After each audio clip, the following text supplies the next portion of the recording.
সিঁদুরের অধিকার, তোমার সিঁদুরের অধিকার।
আমি কামিয়া প্রধান, আপনার ছেলে শুভরাজের দ্বিতীয় স্ত্রী। দেখুন আপনারা, আমি জানতাম না যে শুভরাজের আগে বিয়ে হয়েছিল বলে। শুভরাজ আপনাদের যেমন করে অন্ধকারে রেখেছিল, আমাকে ঠিক সেইভাবেই অন্ধকারে রেখেছিল। ও আমাকে বলেছিল আমার সঙ্গে বিয়ে করার পরে পবিত্রাকে ডিভোর্স দিয়ে দেবে বলে।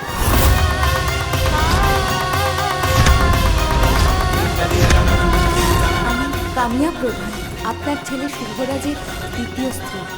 ও আমাকে বলেছিল আমার সঙ্গে বিয়ে করার পরে পবিত্রাকে ডিভোর্স দিয়ে দেবে বলে।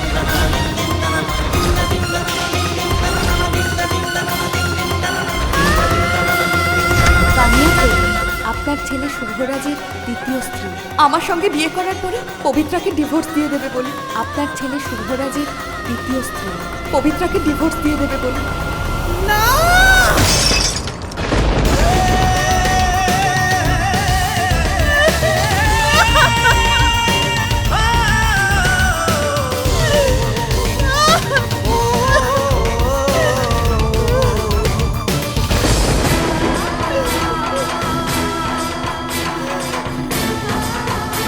তুমি তো সেদিন আমার প্রশ্নের উত্তর দিলে না, কিন্তু আমি সব প্রশ্নের উত্তর পেয়ে গেছি শুভরাজ। আমি যে উত্তর খুঁজছিলাম সেটা আজ তোমার দ্বিতীয় স্ত্রী রূপে আমার সামনে এসে দাঁড়ালো।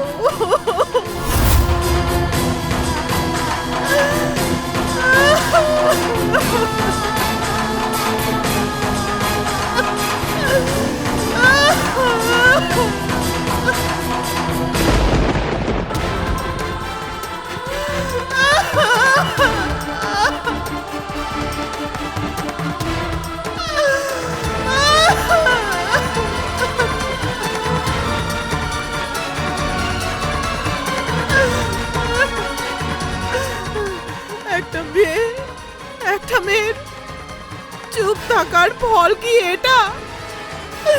সবকিছু সহ্য করার প্রতিদান কি ছলনা আর প্রতারণা?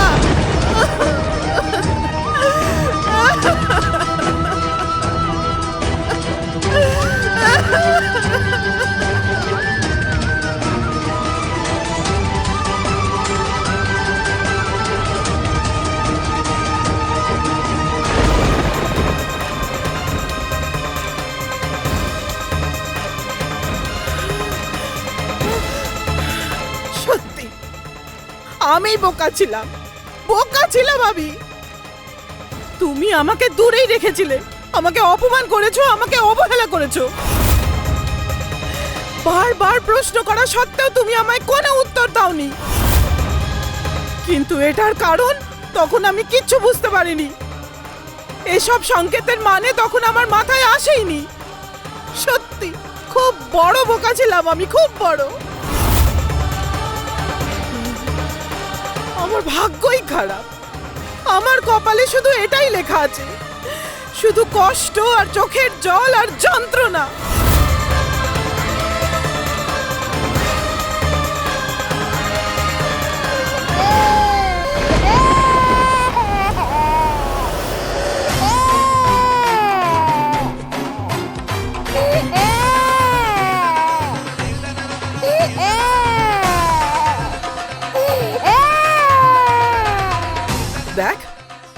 আমার থেকে কোনো আশা রাখিস না।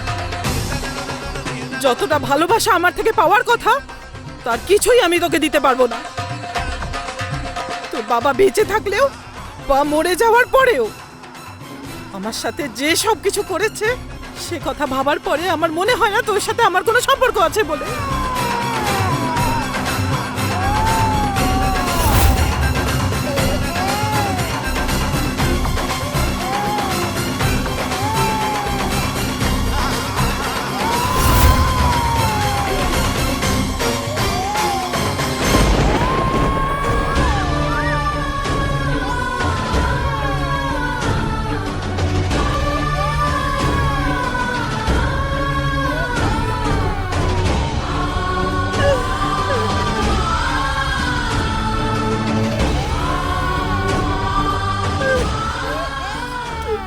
তুই আমাকে ক্ষমা করে দে।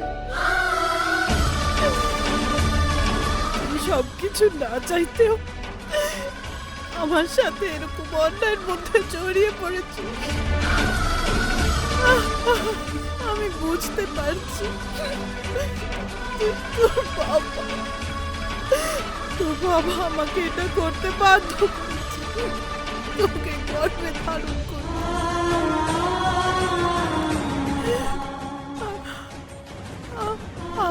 আর অন্যদিকে ওর দ্বিতীয় স্ত্রী ওর সন্তানের জন্ম দিল, যেটা কিনা ওদের দুজনের ভালোবাসা একটা বাচ্চার জন্ম দিল।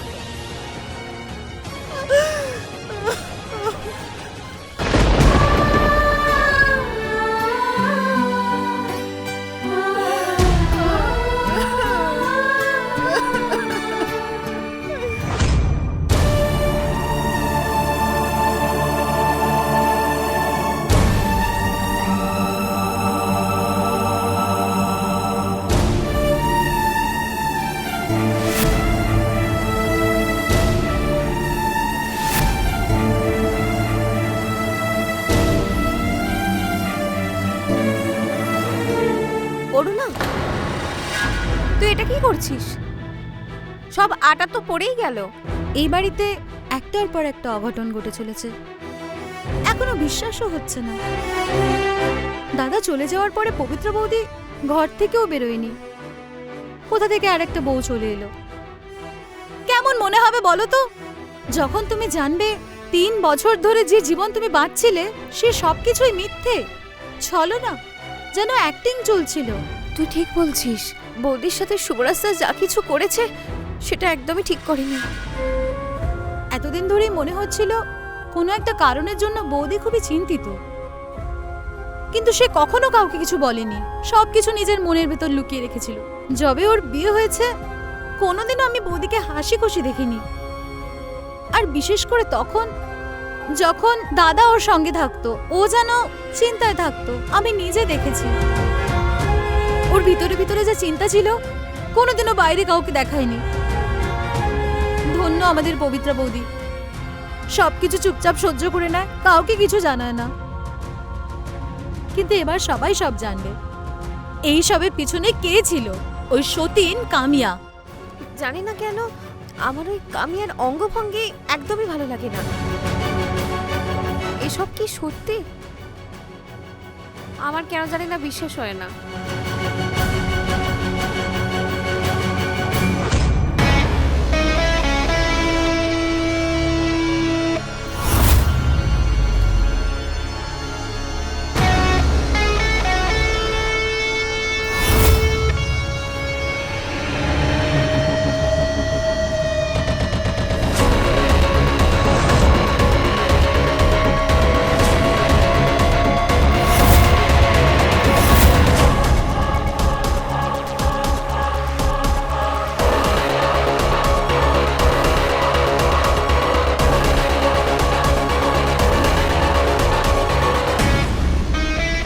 যদি তোর ডাক শুনে কেউ, তবে একলা চলো রে, একলা চলো, একলা চলো, একলা চলো রে।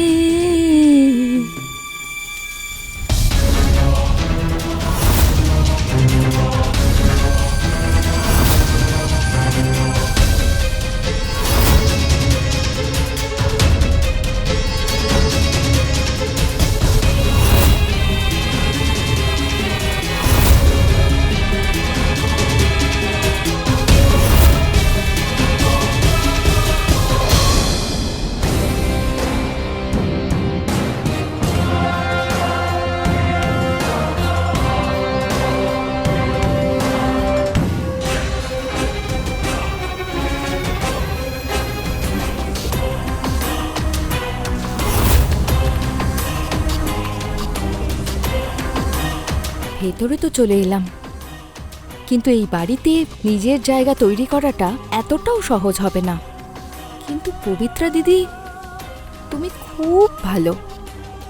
তোমার সাহায্যে আমি ধীরে ধীরে সব কিছু পেয়ে যাব।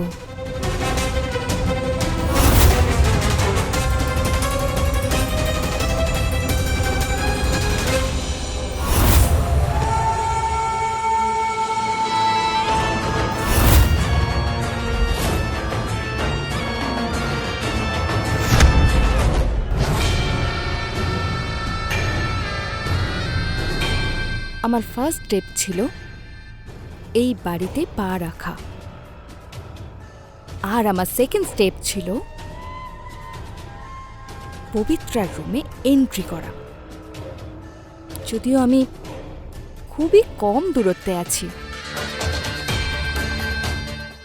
আর থার্ড স্টেপ, পবিত্রার সব অধিকার আমার নিজের নামে করা।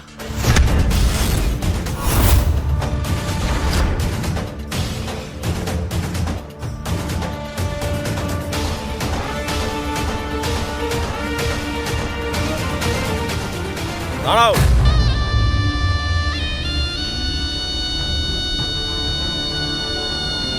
ওপরে কোথায় যাচ্ছ? নামো।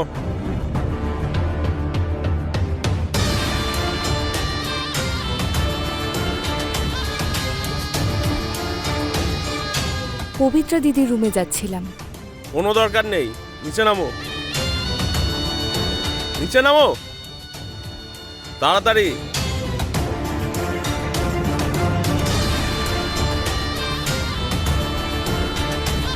অরুণা, জানো কি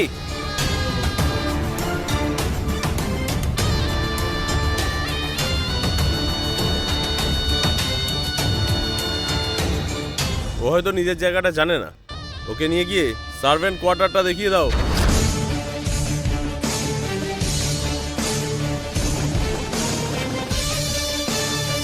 আর হ্যাঁ, তোমাকে এই বাড়িতে আশ্রয় দেওয়া হয়েছে। এই বাড়ির সদস্য হওয়ার চেষ্টা করো না।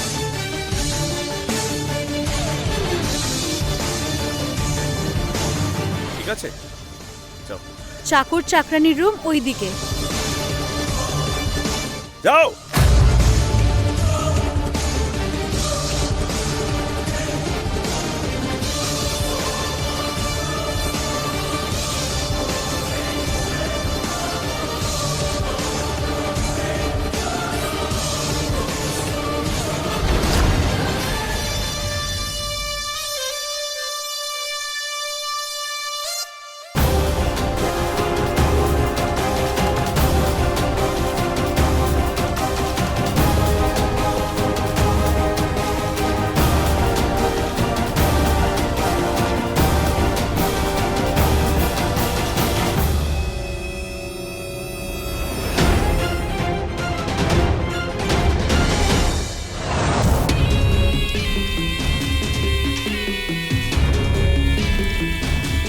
যেখানে তুই এখন দাঁড়িয়ে আছিস পবিত্রা, খুব তাড়াতাড়ি আমি ওখানেই থাকব। আর আমার জায়গায় তুই।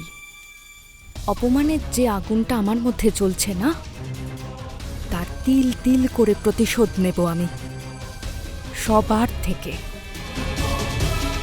বেশি ভাবার দরকার নেই,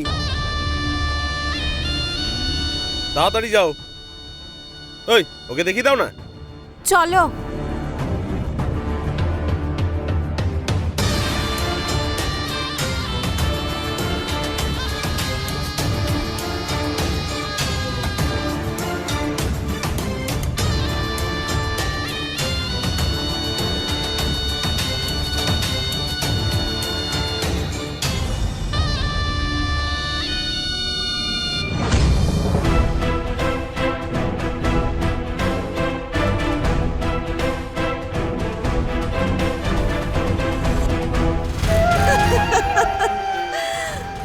এবার আসবে আসল মজা।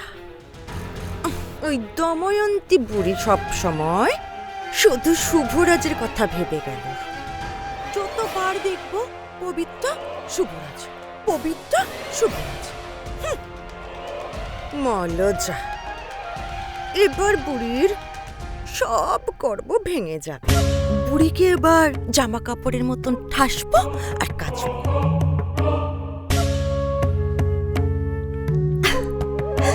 যাই, পবিত্রার ঘরে গিয়ে আগুনে একটা লঙ্কার গুঁড়ো, লঙ্কার ধোঁয়া দিয়ে আসি।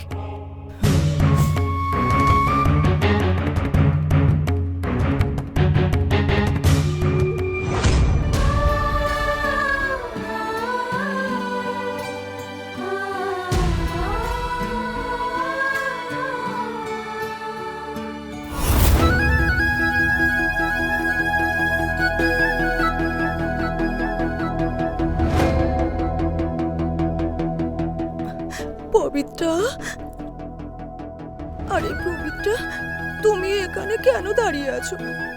চলো বিশ্রাম করবে, চলো। এই সময়ে বিশ্রাম না করলে তো শরীর খুব খারাপ হয়ে যাবে। আয় আয় আমার সঙ্গে আয়। ওহো, বসো। ওহো, দেখো এই কটা দিনে কিরকম দুর্বল হয়ে পড়েছে। বলছিলাম পবিত্রা, আমার না খুব আশ্চর্য লাগছে। ওই যতই যাই হোক, তুমিও তো একটা মানুষ। এত কষ্ট, এত যন্ত্রণা তুমি একা একা কি করে সহ্য করবে? ভগবান, ভগবান দেওর বাবুর আত্মাকে শান্তি দাও। পাড়াতে এইসব বিষয়ে ওই খুব একটা ভালো শুনছি না, কিন্তু আমি না বলেও থাকতে পারছি না। দেওর বাবু তোমার সঙ্গে যা করলো, ছ্যা, এরকম কেউ করে নাকি? এটা কি কোনো মানসিকতা? ওপর থেকে শুধু ওপর থেকে দেখিয়ে দেখিয়ে পবিত্রা পবিত্রা পবিত্রা, আর মনের ভিতরে কামিয়া কামিয়া কামিয়া। ছ্যা, এগুলো কি খুব ভালো কথা? এই পবিত্রা সেরকম দেখতে গেলেও আমার দেওর বাবুরও সেরকম দোষ নেই। ও আবার কি করবে? পুরুষ জাতি, মেয়ে জাতির আর পুরুষ মানুষের কাজ কি? এই ফুল ওই ফুল, ফুলের মধু খাওয়া তাদের কাজ। আর হ্যাঁ, এমনিতেও আমার দেওর বাবু সব থেকে সুন্দর মেয়ে খুঁজছিল। যেমন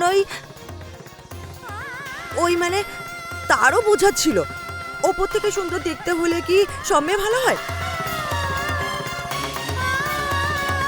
মেয়েদের মনের ভেতরটাও পুরো ক্লিন হওয়া চাই।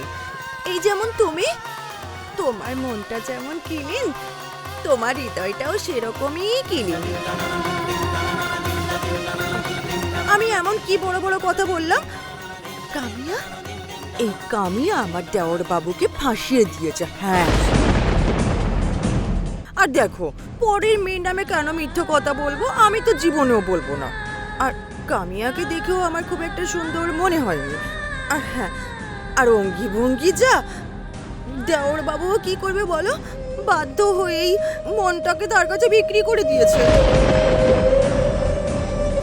মনোজা, আমার তো এবার খুব ভয় করছে। এমন পরিস্থিতিতে তোমার কিছু হয়ে যাবে না তো? ও তো এই বাড়িতে আছে। ওরে বাবারে, বিলাসও তো এখানে রয়েছে। পুরুষ জাতি, ওদের ওপরে কি বিশ্বাস আছে? ওর মনও যদি এরকম গলে যায় তখন আমি কি করব? এমনিতেও ওই ছোল চাতুরি কামিয়া যখন থেকে এসেছে, কেঁদে কেঁদে মনি ঋষির চোখে জল হার মানিয়ে দেবে। আর বিলাসেরও মন গলতে সময় লাগবে না। আমি আসি এবার, আমার সংসার যাবে।